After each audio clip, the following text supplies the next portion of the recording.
हरियाणा के अंदर बीजेपी की हालत कैसी है, यह किसी से छिपी हुई नहीं है। लेकिन जो छिपी हुई बात थी, जो गुप्त बात थी, अंदर की बात थी, उस बात को बाहर रख दिया है।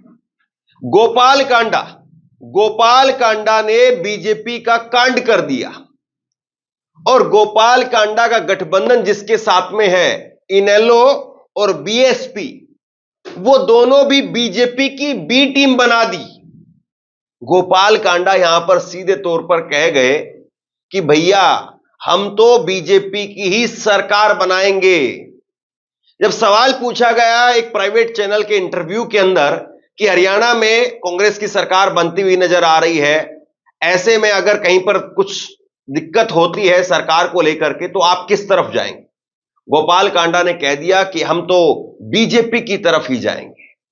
मतलब आप बीजेपी से अलग होकर के चुनाव लड़ रहे हैं।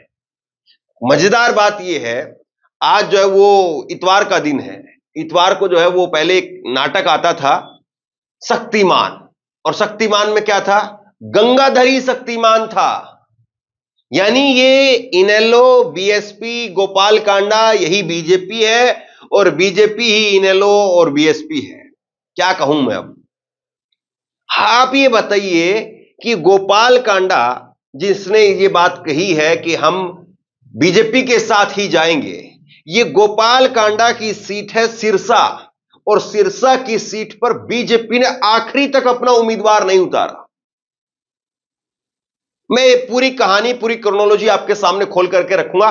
पहले जरा सा ये एबीपी न्यूज से जो इंटरव्यू दिया है गोपाल कांडा ने, उस इंटरव्यू का एक छोटा सा अंश भाग सुनते हैं। कि सरकार हम बनाएंगे, इस बार भी सरकार हमसे होगी।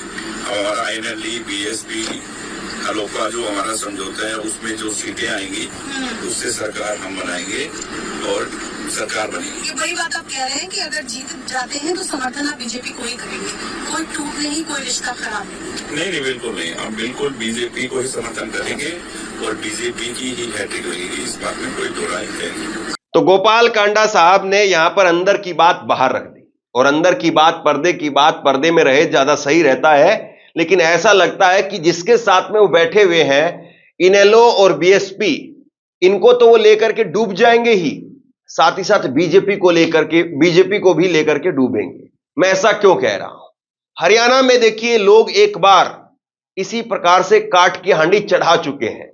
पिछले चुनाव में जेजेपी, जो इनेलो की ही पार्टी है, इनेलो से निकल करके पार्टी बनी जेजेपी, दुष्यंत चौटाला की पार्टी, दुष्यंत चौटाला बीजेपी को कोस कोस करके, गालियां दे दे करके, इनको जमुना पार कर देंगे, ये कह करके वहां पर चुनाव का माहौल बनाते रहे और 10 सीट ले गए और आखिरी में जाकर के बीजेपी की गोदी में बैठ गए।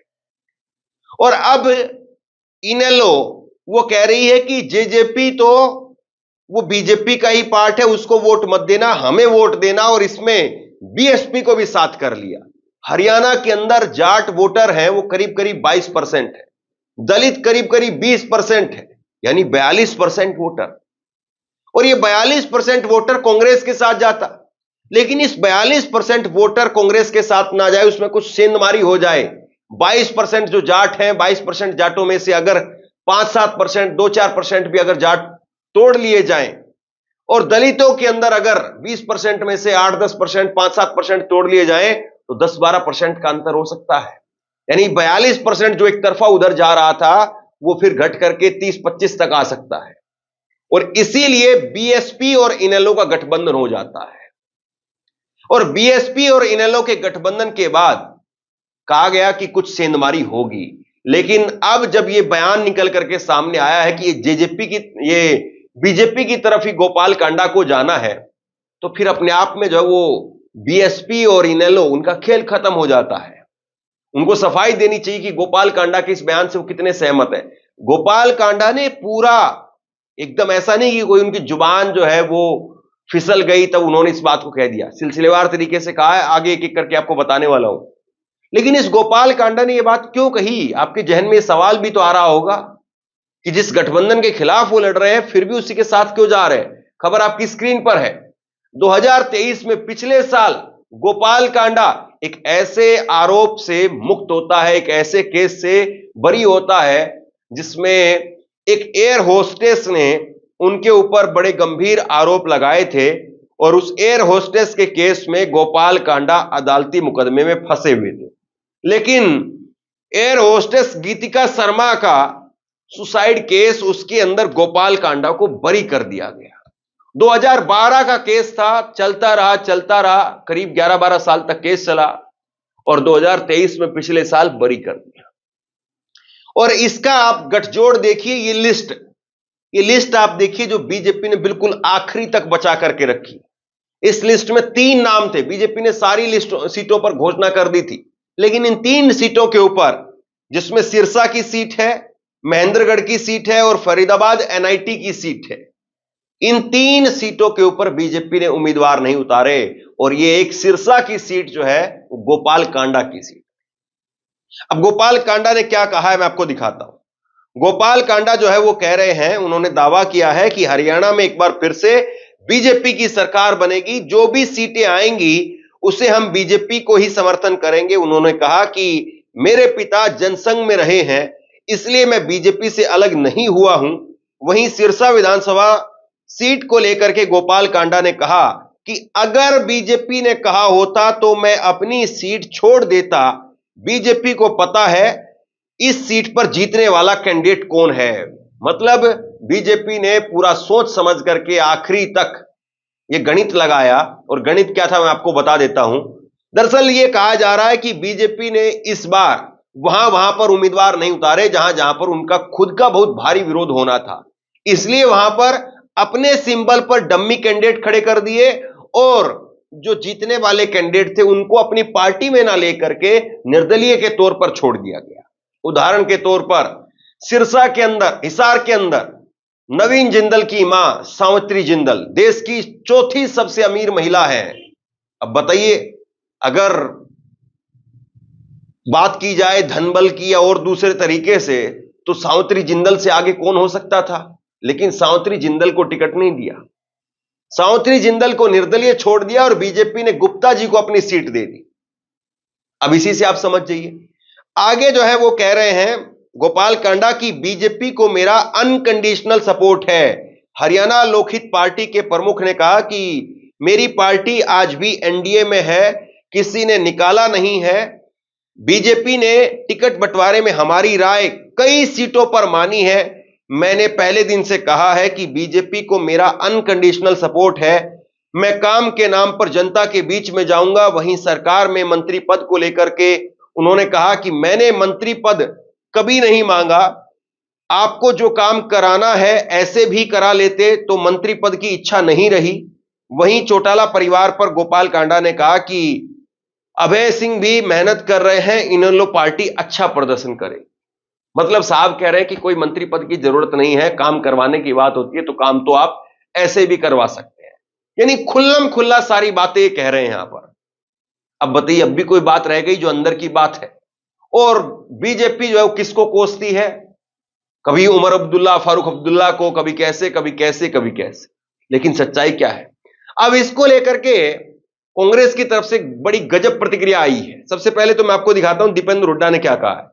दीपेंद्र हुड्डा कह रहे हैं कि बीजेपी, आईएनएलडी, एचएलपी का समझौता कोई छिपी छिपाई रणनीति नहीं बल्कि एक सार्वजनिक सत्य है।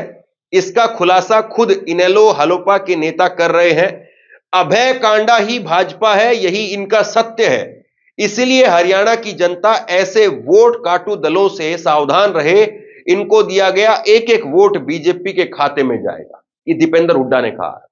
इसके बाद में एक और बयान आपको बड़ा दिलचस्प आपको सुनाता हूं, वो है दुष्यंत चौटाला का बयान। दुष्यंत चौटाला क्या कह रहे हैं जरा देखिए। दुष्यंत चौटाला ने लिखा कि ऊपर से समझौते, ऊपर से ही पैसे, सब कर दिए इकट्ठे ये एक जैसे, इनको दे रखा है आका ने एक हुक्म, सरकार बनाओ बीजेपी की जैसे तैसे। अब इन्होंने इतनी तगड़ी जो है वो शेरो शायरी यहां पर ठोक दी दुष्यंत चौटाला ने। इसके बाद में हरियाणा कांग्रेस ने इसको लेकर के एक मीम शेयर किया। क्या लिखा हरियाणा कांग्रेस ने जरा देखिए। वाह डिप्टी साहब, क्या मस्त एक्टिंग कर रहे हो। और इसके बाद में एक मीम जो है इन्होंने लगाया है, जरा देख लीजिए। अलग रहना चाहिए, हम मत बोलिए, अपने साथ मत जोड़िए, हमको अलग है। तो गोपाल कांडा और हरियाणा की राजनीति और बीजेपी का खेल ये अब खुल करके सामने आ रहा है। बीजेपी की हालत जो है वो ऐसी हो गई है कि जिस किसी का नाम त्यागने की जरूरत पड़े तो सेकंड भर की बीजेपी देर नहीं लगा रही है, और जिस किसी को अपनाना पड़े, गले लगाना पड़े, उसके लिए उससे भी कम वक्त लिया जा रहा है। मैं आपको एक उदाहरण दिखाता हूं, जरा तस्वीर ये देखिए आप। ये तस्वीर कल की है जब नरेंद्र मोदी कुरुक्षेत्र के अंदर रैली कर रहे थे, और इसमें जरा ढूंढिए लेंस लगा करके कहां है 9.5 साल के मुख्यमंत्री मनोहर लाल खट्टर। उनकी जगह तक नहीं मिली। इतनी बड़ी तस्वीर लगाई, लेकिन इस तस्वीर के अंदर कहीं पर जगह नहीं मिल पाई मनोहर लाल खट्टर को।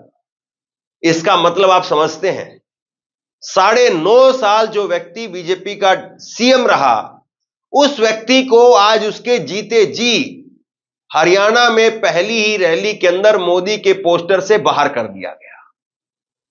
कोई और दूसरा नेता करता तो समझ में आता, लेकिन मोदी जी ने उनको ही उनसे बाहर कर दिया। अब इसी से आप समझ लीजिए कि हरियाणा के अंदर जो खिचड़ी पक रही है उसका क्या होगा। और गोपाल कांडा जैसे लोग वो बीजेपी को और बाकी जो पार्टियां हैं उनको जितना एक्सपोज कर रहे हैं, जिसमें बीएसपी नेलो है, क्या इसके बाद में भी हरियाणा में कोई चांस है? मुझे लगता है कि हरियाणा का आदमी भोला है, इसमें कोई दो राय नहीं। हरियाणा के आदमी के अंदर जो है वो इमोशन है, इसमें भी कोई दो राय नहीं। लेकिन इतनी बार भी कोई आदमी इस बात को जो है भूल जाए या दूसरे लहजों में ले जाए, मुझे लगता है इसकी संभावना कम है। और इसको लेकर के चलते चलते मैं आपको ट्वीट दिखाता हूं। किसान नेता रमनदीप मान जो है वो कह रहे हैं, उनका जो ट्वीट देखिए आप, आईएनएलडी, बीएसपी और एचएलपी सब मिलकर के भाजपा की सरकार बनाएंगे। गोपाल कांडा इस बात को कह रहे हैं। साफ है कि आईएनएलडी, बीएसपी और एचएलपी गठबंधन बीजेपी के साथ जाएगा। पिछली बार किसान वोट लेकर के जेजेपी पार्टी बीजेपी की गोदी में बैठ गई थी, और इस बार आईएनएलडी, बीएसपी, एचएलपी किसानों को धोखा देगी। किसानों कुछ करो, बीजेपी किसी भी गठजोड़ के सहारे सत्ता में नहीं आनी चाहिए। अब लगातार जो है ये चेतावनी जारी की जा रही है। हरियाणा में क्या होगा, हरियाणा से क्या खबर निकल करके सामने आती है, लगातार आप तक पहुंचाता रहूंगा। इस खबर को आप लोगों तक पहुंचाइए। आप क्या सोचते हैं नीचे कमेंट बॉक्स में लिख करके मुझे जरूर बताइए, और इसी तरह की तमाम खबरों के लिए ऑनलाइन न्यूज इंडिया को सब्सक्राइब कीजिए। आपका बहुत बहुत धन्यवाद।